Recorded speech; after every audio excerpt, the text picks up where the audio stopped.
contoh fakta integritasnya ini adalah seperti ini ya. Bagaimanakah cara mengisi fakta integritasnya? Untuk yang TMT 2015 ini nanti PPG-nya adalah berlangsung selama 3 bulan, teman-teman.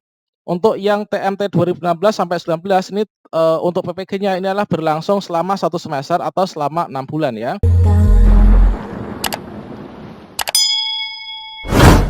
Baiklah, assalamualaikum warahmatullahi wabarakatuh, sobat-sobat calon guru, selamat datang di channel calon guru.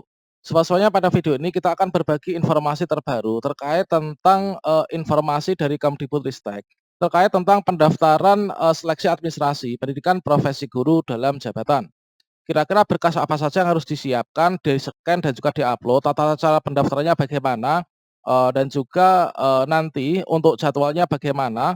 Selanjutnya, untuk linearitas ijazah kita ketika ingin mengikuti PPG dalam jabatan tahun 2022, baik itu TMT 2015 dan juga TMT 2019 bagaimana, silakan simak video ini sampai selesai. Namun sebelum kita lanjutkan, perlu saya ingatkan bagi teman-teman yang mungkin baru pertama kali menemukan channel ini, silahkan klik tombol subscribe-nya dan aktifkan notifikasi loncengnya, sehingga nanti jika ada update video terbaru, teman-teman tidak akan ketinggalan informasi. Nah, di sini baru saja Kemendikbudristek ini memberikan surat edaran tertanggal 4 Februari 2022, yang mana surat ini adalah terkait tentang pendaftaran dan seleksi administrasi pendidikan profesi guru dalam jabatan tahun 2022. Surat ini ditujukan kepada Kepala Dinas Pendidikan Provinsi dan Kepala Dinas Pendidikan Kabupaten atau Kota di seluruh Indonesia.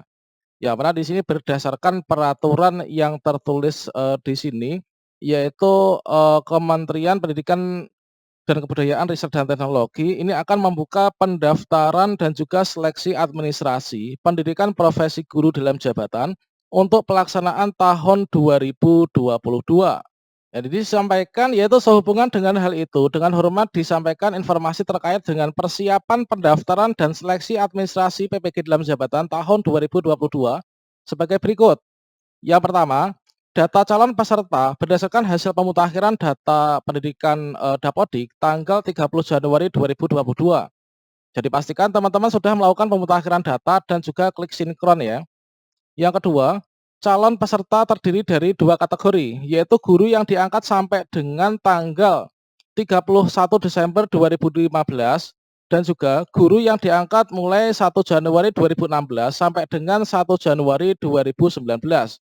Nah, di sini menurut konsep yang kemarin disampaikan oleh Kemdikbud, untuk yang TMT 2015 ini nanti PPG-nya adalah berlangsung selama 3 bulan, teman-teman. Untuk yang TMT 2016 sampai 19 ini untuk PPG-nya ini adalah berlangsung selama 1 semester atau selama 6 bulan ya. Kemudian yang ketiga, peserta program PLPG yang terdata belum mengikuti UTN sebanyak 4 kali dan memenuhi syarat dapat mengikuti seleksi administrasi PPG dalam jabatan tahun 2022. Nah, ini jelas bagi teman-teman yang kemarin UTN-nya ini seperti ini ya kasusnya. Kemudian berikutnya, calon peserta wajib melakukan pendaftaran melalui laman ppg.kemdikbud.go.id menggunakan akun SIM PKB masing-masing. Terkait tentang tutorialnya nanti akan saya berikan secara live ya pada tanggal pendaftaran.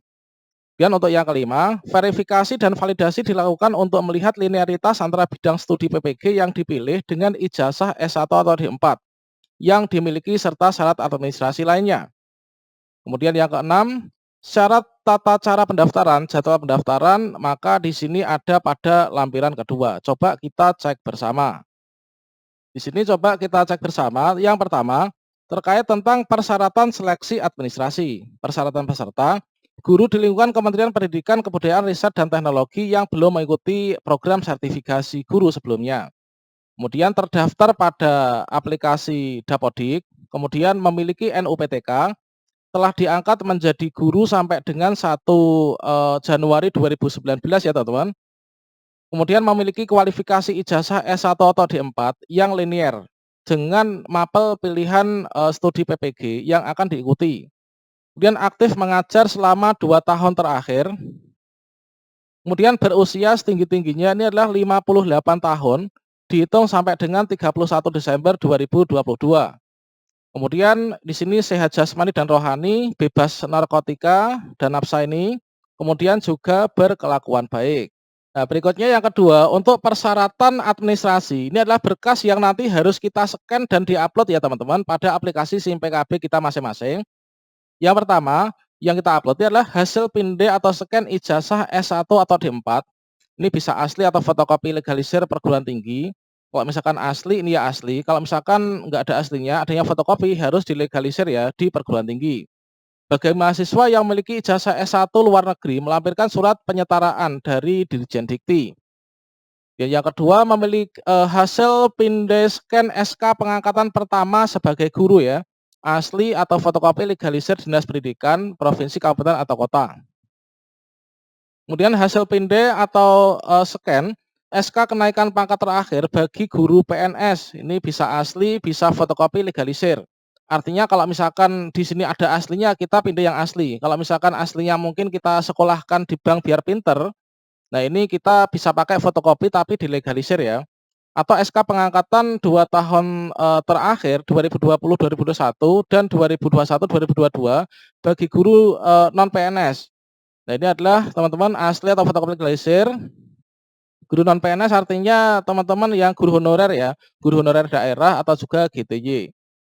Nah, di sini SK tersebut dilegalisir oleh Dinas Pendidikan Provinsi, Kabupaten, Kota atau PKD untuk PNS, Dinas Pendidikan Provinsi, Kabupaten, Kota atau PKD untuk PNS yang ditugaskan sebagai guru oleh pemerintah daerah atau yang diberi kewenangan.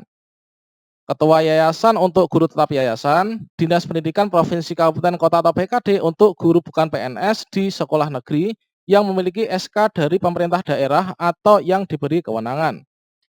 Kemudian berikutnya hasil pindesken SK pembagian tugas mengajar selama 2 tahun terakhir, yaitu tahun 2020-2021 dan 2021-2022, asli atau fotokopi legalisir kepala sekolah. Kemudian berikutnya yang kelima berkasnya, hasil pindih atau scan fakta integritas yang ditandatangani dan dibubuhi materai 10.000 ya. Nah, di sini untuk formatnya ini nanti kita akan tunjukkan teman-teman. Selanjutnya terkait tentang tata cara untuk melakukan pendaftaran. Nah, di sini yang pertama, aplikasi pendaftaran di sini calon peserta seleksi administrasi PPG dalam jabatan 2022 dapat dibuka yaitu melalui pendaftaran ppg.kemdikbud.go.id menggunakan akun SIM PKB masing-masing.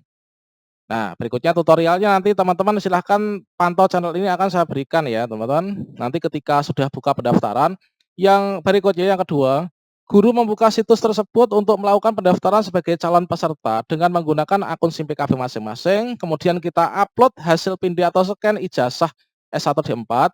Bagi guru yang terkendala dengan akses internet, pendaftaran dapat dibantu oleh kepala sekolah atau dinas pendidikan. Kemudian guru menetapkan bidang studi yang akan diikuti dalam PPG. Ketentuan penetapan program studi ini adalah linear ya dengan program studi atau jurusan pada ijazah S1 D4 yang dimiliki. Daftar linearitasnya nanti kita bisa cek di lampiran kedua. Berikutnya guru mengisi nama perguruan tinggi, program studi sesuai dengan ijazah S1 D4. Kemudian LPMP melakukan verifikasi dan validasi kesesuaian berkas dengan syarat-syarat administrasi yang telah ditentukan. Di antaranya yaitu linearitas antara program studi PPG yang dipilih dengan program studi jurusan pada ijazah S1 D4-nya.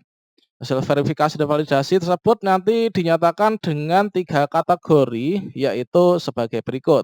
Nah, di sini untuk yang pertama yaitu jika nanti disetujui ya untuk hasil validasinya, kalau ada tulisan disetujui, ini jika berkas memenuhi syarat dan bidang studi PPG yang dipilih linear dengan program studi atau jurusan pada ijazah S1 atau D4-nya. Yang kedua, ini adalah ditolak permanen. Jika berkas tidak memenuhi syarat dan atau bidang studi PPG-nya, ya dipilih tidak linear dengan ijazahnya. Serta tidak dimungkinkan adanya perbaikan, contohnya guru dengan kualifikasi akademik sarjana hukum, tidak linear dengan PPG yang ada. Nah, contohnya ini saya dulu pernah teman-teman, yaitu melakukan pendaftaran. Yaitu ketika itu ijazah saya itu S1 Bahasa Inggris, tapi saya ngajar di SD, pilih guru mapel guru SD tapi ditolak permanen ya, sehingga saya harus kuliah lagi, transfer 2 tahun untuk dapat S1 PGSD, dan setelah saya transfer akhirnya alhamdulillah ya kita bisa lolos pretest dan bisa ikut PPG lulus di tahun 2021. Kemudian yang C, jika di sini ada tolak perbaikan, nah di sini tolak dalam hal ini dapat dilakukan perbaikan, Jika berkas tidak lengkap dan atau bidang studi yang dipilih ini tidak linear dengan ijazah S atau D4, tapi dimungkinkan adanya perbaikan. Contohnya, guru dengan kualifikasi akademik sarjana bahasa Inggris memilih yaitu guru kelas SD. Jika guru tersebut ingin mengikuti PPG, maka harus memperbaiki program studinya menjadi bahasa Inggris. Nah, di sini kalau misalkan di sini memperbaiki seperti itu, ya di sini kita harus tentukan apakah di SD itu ada bahasa Inggris atau enggak. Kalau saya dulu enggak bisa teman-teman, seperti ini ya. Nah, di sini namun segala sesuatu kemungkinan ini bisa kita coba. Nah, ini teman-teman. Kemudian untuk yang, berikutnya, guru yang lolos verifikasi dan validasi berstatus disetujui, nanti dinyatakan lolos seleksi administrasi PPG dalam jabatan 2022. Nah, ini untuk jadwal pendaftarannya, ini adalah seperti ini teman-teman, jadi tidak tanggal 7 ternyata ya, untuk pendaftarannya ini tanggal 10. Untuk pengumuman pendaftaran ini mulai tanggal 3 Februari 2022. Nah, saat ini teman-teman sudah bisa cek pengumuman melalui video ini ya. Kemudian pendaftaran dan pengiriman berkas ini adalah, tanggal 10 sampai 23 Februari. Perbaikan berkas ini tanggal 10 sampai 2 kemudian perbaikan berkas 10 sampai 25 Februari, verval oleh petugas ini 10 sampai 28 Februari. Pengumuman hasil seleksi administrasi atau pendaftaran tanggal 4 Maret tahun 2022. Berikutnya di sini adalah terkait tentang linearitas ijazah kita, teman-teman. Nah, ini untuk misalkan pendidikan guru PAUD ya, ini adalah dengan kode sertifikasi 020 yang linear yang bisa mendaftar PPG dengan jurusan ini adalah ada pendidikan luar biasa, pendidikan khusus, kemudian PG PAUD, PGTK, dan seterusnya ini. Kemudian untuk, pendidikan guru sekolah dasar atau PGSD, ini adalah dengan bidang studi PGSD untuk kodenya 027, jenjangnya ini adalah SD atau SLB, ini adalah yang bisa ini ijazahnya ada PGSD, PGMI, Pendidikan Pancasila, PKN, Matematika, Bahasa Indo, kemudian Bahasa Indonesia dan Daerah, IPA, IPS, nah tadris ini, nah ini teman-teman, bila terkait tentang linearitas ijazah, ini adalah ada tertera pada lampiran ini teman-teman. Nah di sini, berikutnya kita bisa cek seterusnya, terkait tentang dalam pengumuman ini. Nah, ini untuk guru mapel produktif. Nah, di sini juga sudah ditentukan, nanti akan saya bagikan untuk filenya ini ya, teman-teman. Nanti silahkan pantau, nanti akan, saya berikan pada website saya. Silakan teman-teman pantau website saya, nanti akan bisa diunduh ya melalui link Google Drive yang nanti akan saya sematkan di sana. Nah, berikutnya di sini terkait tentang contoh fakta integritasnya, ini adalah seperti ini ya. Bagaimanakah cara mengisi fakta integritasnya? Nah, nanti silahkan akan saya update di video selanjutnya. Silahkan teman-teman pantau ya. Demikian, wassalamualaikum warahmatullahi wabarakatuh.